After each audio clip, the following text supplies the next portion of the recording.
참 기쁘고 감사하고 좋습니다. 지난주에 이어서 우리 교회 계속해서 학습, 세례, 유아세례 입교받는 분들이 많은 것을 기쁘게 생각합니다. 또 이 아이들이 하나님의 말씀 가운데 언약으로 자라고 또 세례받았으니까 더욱 믿음의 사람으로 생활하시기를 바랍니다.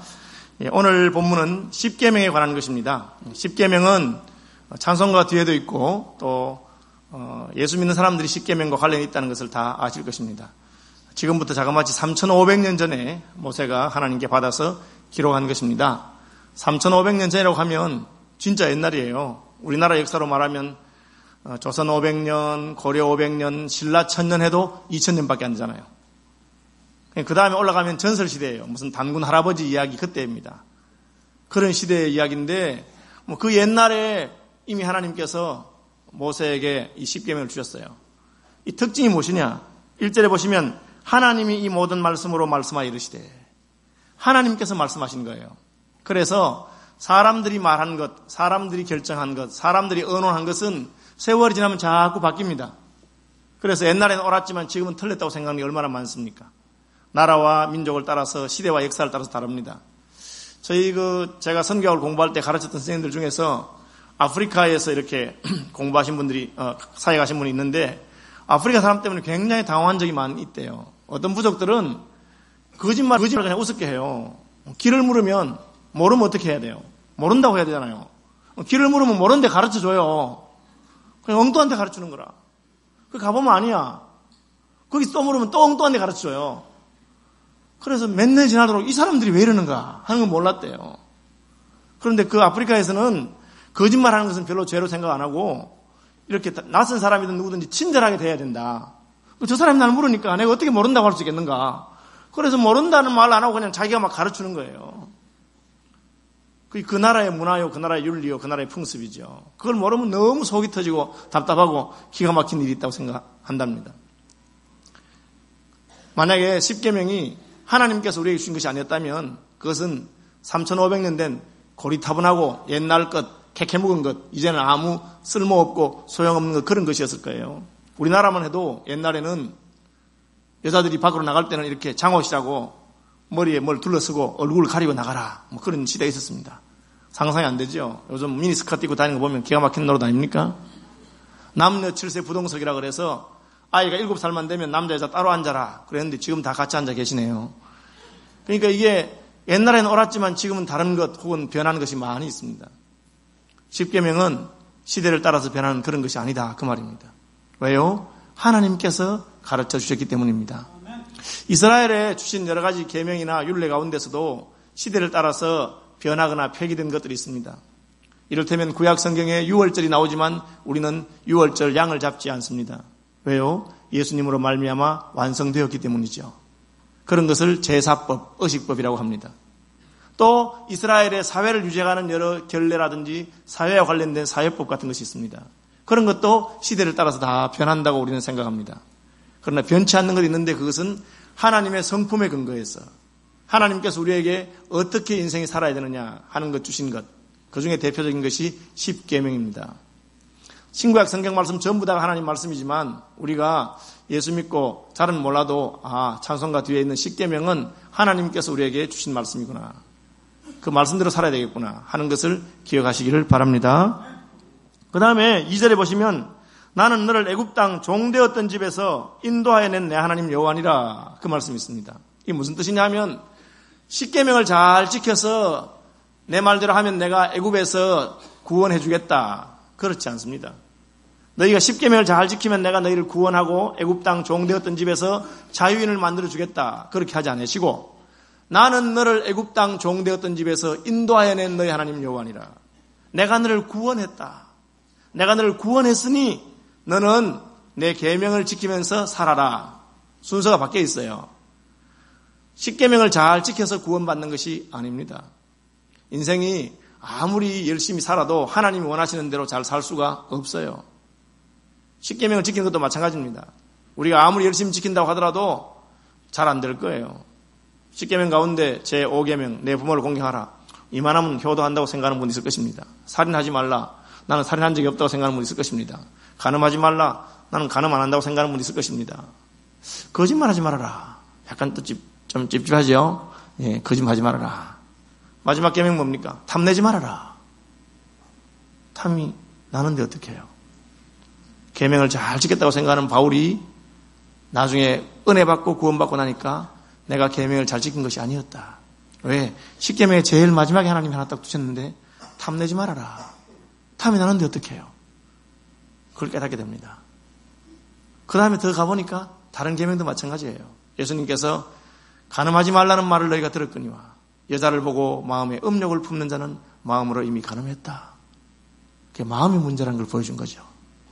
살인하지 말라는 말을 너희가 들었거니와 나는 너희에게 이르노니 형제를 미워하는 자마다 살인하는 것과 같다. 마음으로는 이미 살인했다.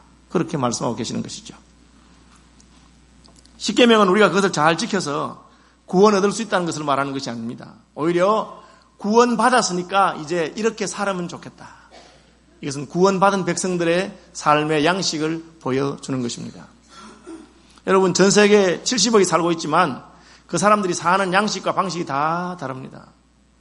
한 번씩마다 우리가 이렇게 매스컴을 장식하는 것 가운데 저희 이슬람 국가들 가운데 여자가 강간을 당했는데 여자한테 벌을 주는 그런 나라가 있어요. 아니 나쁜 짓한 남자는 벌을 안 주고 여자에게 벌을 줍니다. 그럼 우리는 그런 이야기 들으면 너무 기가 막히고 무슨 이상한 그런 나라가 있나.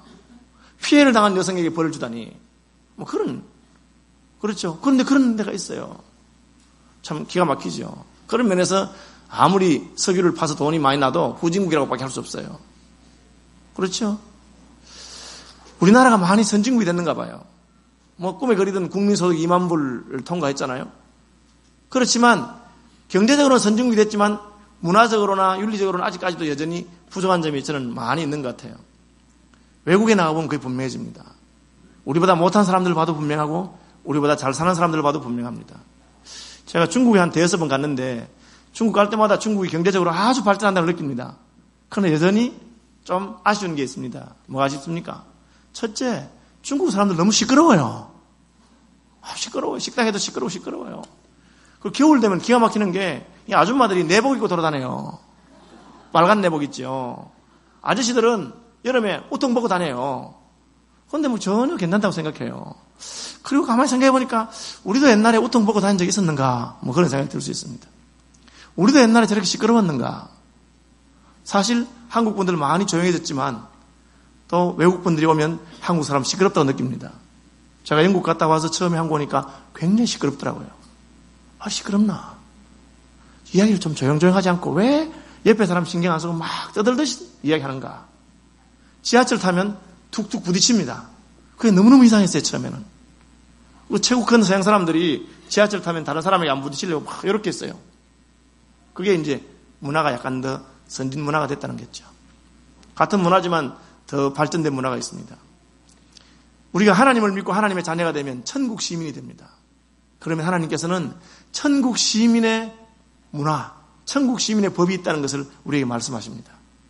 너희가 그렇게 살아야 구원받는 건 아니에요. 그러나 구원받고 예수 믿고 하나님의 자녀가 되었으면 이렇게 사는 것이 옳다. 그것이 바로 십계명입니다. 구원받은 백성 이렇게 살아라. 하나님께서 말씀하시는 것이죠. 저희 어린 시절에는 고아들이 많았어요. 그 반에도 한두 명씩 고아원에서 온 애들이 있었어요. 교회에도 보면 고아원에서 온 애들이 있었어요. 근데 걔들은 보면 금방 표가 나요. 왜 표가 납니까? 그때만 해도 어려운 형편에 그냥 부모님 밑에 자란 애들 어려운데 고아원에 있으니까 얼마나 어려웠겠어요. 그러니까 옷차림이 남루하고 모욕을 자주 못해서 새까맣고 막 그래요, 애들이. 표시가 나요. 그렇죠? 그런데 이 고아원에 있는 애들 중에 혹 부잣집이나 혹은 잘 사는 집에서 양자로 드리려고 찾아가는 경우가 있어요. 그런데 부모가 가보니까 애들이 너무 더럽고 새까맣고 보기 싫은 거라. 그래서 아니 이 고아원에는 이런 애들밖에 없어. 우리 집에 양자로 올리면 좀 깨끗하고 깔끔하고 그래야지. 이렇게 더러워서 어떻게 내가 데려가겠나. 그렇게 말하는 부모는 아무도 없습니다. 왜요? 고아원에 있다는 것 자체가 지금 어렵기 때문에 그렇게 지내는 거예요. 더럽지만 혹은 애가 옷이 남루하지만 그 중에서 자기 마음에 드는 애를 하나 데려옵니다. 다만 데려오고 나면 그때부터 달라집니다. 당장 목욕부터 시키죠. 옷부터 갈아입힙니다. 그리고는 이제 너는 고아가 아니고 내가 아버지고 내가 어머니고 우리 집안은 이런 집안이니까 너는 이렇게 살아라. 그렇게 가르치는 것입니다. 하나님이 우리가 십계명을 잘 지킨다고 해서 우리를 구원하신 것은 아닙니다. 하나님 우리를 사랑하셔서 우리를 구원하셨습니다. 그러나 구원받았으니까, 너 이제 구원받았으니까 하나님의 자녀가 되었으니까 하나님의 자녀답게 살아야 한다. 하나님의 자녀는 이렇게 살아야 한단다. 그것을 말씀하신 것이 십계명입니다. 십계명의 제1계명이 무엇입니까? 나 외에는 다른 신을 내게 있게 하지 말지니라. 그렇게 말씀하셨습니다. 이게 무슨 뜻입니까? 구원 못 받은 사람이라면 이 신, 저 신, 이 하나님, 저 하나님 찾아다니는 것 이해가 됩니다. 왜요? 누가 나를 구원할지 모르니까. 어디라도 하나 걸려서 구원받고 싶어서 그럴 수 있습니다. 한 번 어느 교회 목사님이 자기 교회 잘 나온 할머니가 4월 초파일 날 그 연등행렬 하는데 그 등을 들고 막 다니시는 거예요. 그 보니까 자기 교회 할머니라 너무 기가 막혀서 나중에 불렀어. 아니 할머니 우리 교회 나오시는 분 아니세요? 그래요. 아 그런데 왜 초파일 날 또 등을 들고 그 따라다니십니까? 이러니까 이 할머니 대답이 걸작이라. 아니 천국이든지 극락이든지 한 군데는 가야 안 되겠어요. 이게 뭐예요 지금? 자기가 구원받지 못했어. 구원받는 확신이 없어. 그러니까 여기도 가보고 저기도 가보고 하는 거예요. 하나님께서 우리 아버지이신 것을 믿으시기 바랍니다. 하나님 우리를 구원하셨습니다. 그러면 하나님께서 너 이제 다른 신을 섬기지 말아라. 그죠? 이 사람이 날 데려갈까? 저 사람이 날 데려갈까? 고아원에 있는 고아가 외부에서 낯선 손님 오면 저 사람이 내 아버지가 될까? 그렇게 눈치 살피듯이 그럴 필요가 없는 것입니다. 왜요? 나는 너를 애굽 땅 종되었던 집에서 인도하여 낸 너의 하나님 여호와니라. 내가 너를 구원했다. 내가 너의 아버지다. 내가 너에게 복을 주는 자다.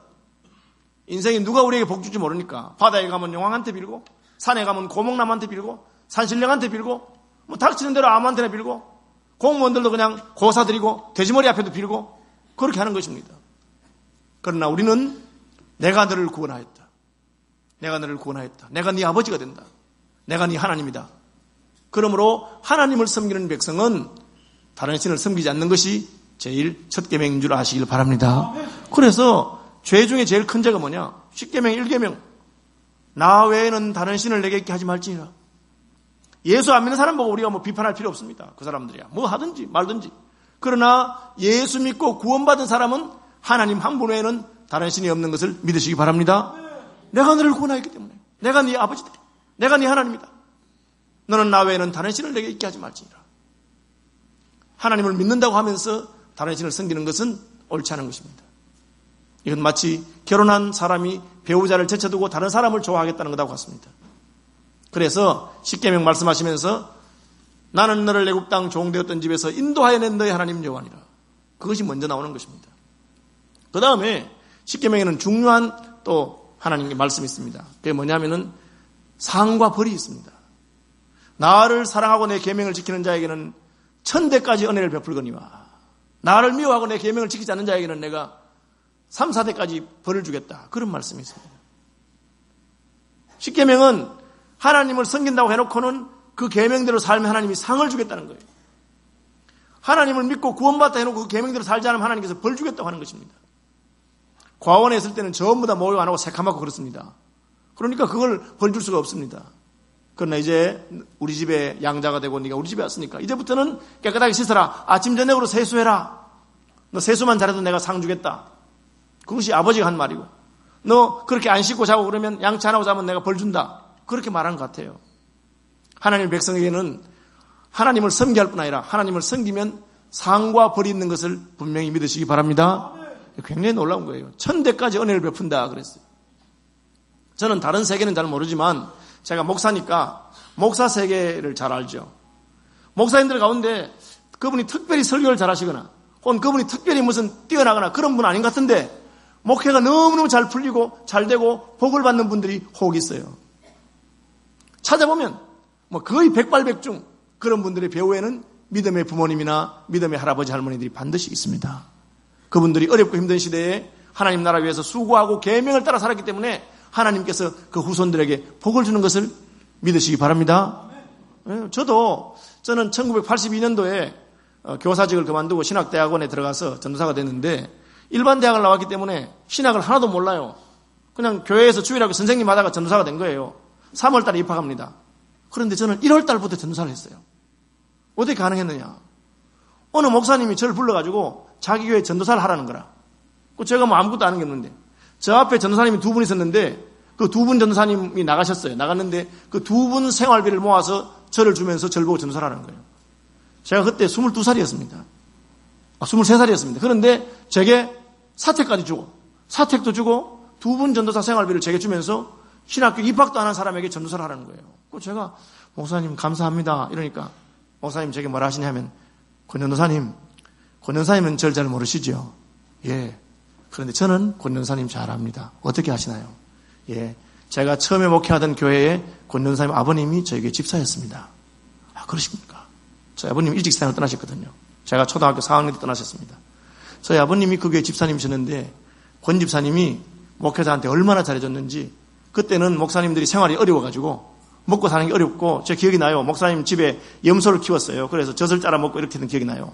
그랬는데 그 어려운 시절에 권 집사 집에 신방을 가면 권 집사님이 꼭 제 한 달 생활비를 봉투에 넣어줬어요. 신방 가면. 제가 그때 그 은혜를 잊을 수가 없는데 세월이 지나서 권 집사 아들이 신학교에 갔단 말 듣고 제가 꼭 우리 교회 전도사로 쓰고 싶었습니다. 그렇게 말씀하시더라고요. 그리고 저는 내가 이렇게 목회를 잘하는 게 없어도 하나님께서 은혜를 주시는 게 있는가 보다. 왜요? 우리 부모님이 믿음으로 살았기 때문에 그렇구나. 그걸 깨닫습니다. 여러분, 자녀들에게 복 주는 방법이 뭔지 아십니까? 요즘 부모들이 자녀 성공시키려고 좋은 대학 보내려고 과외시키고 돈 쓰고 유학 보내고 별의별 짓을 다 합니다. 그러나 성경이 우리에게 말하는 축복은 딴 데 있습니다. 나를 사랑하고 내 계명을 지키는 자에게는 내가 천대까지 은혜를 베푸나이라. 여러분 그 말씀 기억하십시오. 내가 자녀에게 줄 수 있는 가장 큰 유산이 무엇이냐? 저는 제 자녀들에도 마찬가지입니다. 나와 내 집사람이 하나님을 잘 섬기고 경외하고 하나님 나라 위해 충성하는 것이 바로 내 자손들에게 복을 물려주는 것이다.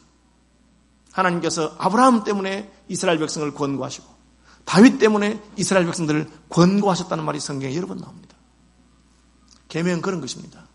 우리가 구원받아서 하나님의 백성답게 잘 살면 하나님께서 우리의 자손들에게도 복을 주신다고 약속하셨습니다. 그 계명의 첫 번째가 뭡니까? 하나님만 섬기라는 거죠. 내가 너를 구원했지 않느냐? 내가 네 하나님이 아니냐? 다른 신을 내게 있게 하지 말지. 두 번째 계명은 무엇입니까? 두 번째 계명은 하나님의 형상을 만들지 말라는 것입니다. 이것은 하나님을 안 섬기는 건 아닌데 내가 원하는 모양으로 하나님을 만든다는 겁니다. 하나님을 섬기는 섬기되 내가 기뻐하는 식으로 하나님을 만드는 거예요. 주로 뭐로 만들겠습니까? 금이나 은으로 만듭니다. 왜요? 내가 생각하기에는 금이나 은이 제일 좋거든. 금, 은이 제일 좋기 때문에 금과 은으로 신상을 만드는 거예요. 모든 다른 종교들이 그렇습니다. 한국에도 불교가 성하잖아요. 큰 절들이 많이 있습니다. 그런데 제가 태국 가보니까 한국 절은 이건 뭐 상대가 안 되더라고요. 얼마나 절이 큰지 그냥 궁궐 같아요. 불상이 얼마나 큰지. 그런데 그 큰 불상을 금으로 다 입혀놨어요. 뭐 속에도 금인지 모르겠는데 참 금으로 막 번쩍번쩍하게 만들어놨어요. 왜요? 금이 제일 좋은 거니까. 금으로 불상을 만들어 놓은 것입니다. 그런데 하나님은 그런 걸로 나를 만들지 말아라. 금이나 은으로 만들지 말아라. 왜? 하나님은 금과 은보다 훨씬 크고 위대한 분이기 때문에 그렇습니다. 제가 몇 년 전에 무슨 천문학 기사를 보니까 우주에 있는 별 가운데는 다이아몬드로 만들어진 별이 있대요. 별 전체가 다이아몬드래. 하나님 앞에서 금이나 은이나 다이아몬드가 뭐겠습니까? 그런 것은 아무것도 아닌 것입니다. 오히려 오늘 본문 뒤쪽에 가보면 하나님 앞에 제단을 만들려거든 토단을 만들어라. 흙으로 제단을 만들어 그랬어요. 아니 하나님을 섬기는 단을 어떻게 흙으로 만드느냐. 흙으로 만드는 게 뭐다거든. 돌로 제단을 만들려거든 절대 돌을 따듬지 말고 자연석 그대로 그냥 하나님께 섬겨라. 그렇게 돼 있어요. 이게 뭘 말합니까? 인간이 손 좀 대봤자 그 하나님 앞에 별로 좋은 게 없다는 것입니다. 그냥 하나님께서 주신 그대로 자연스럽게 제단을 만들어라. 그렇게 하는 말입니다. 신학적으로 생각한다면 제단을 만드는 것은 하나님 앞에 예배하는 것이라고 생각할 수 있습니다. 예배도 마찬가지입니다. 예배도 우리의 있는 모습 그대로 자연스럽게 하나님께 나가는 것이 제일 좋습니다. 그러므로 저는 예배 시간에 너무 시청각이 너무 화려해가지고 영상이라든지 혹은 음악이 너무 화려해서 우리의 예배가 내가 참여하는 것보다는 내가 구경하는 것이 되는 그런 예배는 하나님 기뻐하지 않는다고 생각합니다. 하나님은 토단을 만들어라. 돌로 단을 만들 때도 그렇게. 예배당도 마찬가지입니다. 여러분 예배당을 화려하게 짓는 것은 하나님 기뻐하는 것 아닙니다.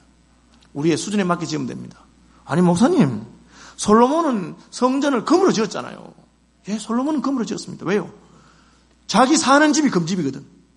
솔로몬은 왕입니다. 자기 집이 백향목집이요, 자기 집이 금으로 치장한 집입니다. 그러니까 자기 수준대로 지은 거예요. 내가 잘 살면 내가 예배하는 것도 그 수준에 맞게 하면 됩니다. 나는 교인들은 찢어지게 가난한데 예배당은 금으로 꾸미는 것 하나님 기뻐하지 않습니다.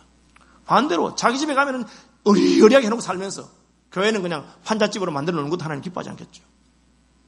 그렇죠? 그게 자연스러운 것입니다. 하나님께서는 우리가 형상을 만들면 내가 기뻐하는 모양을 만든다고 생각하셨습니다.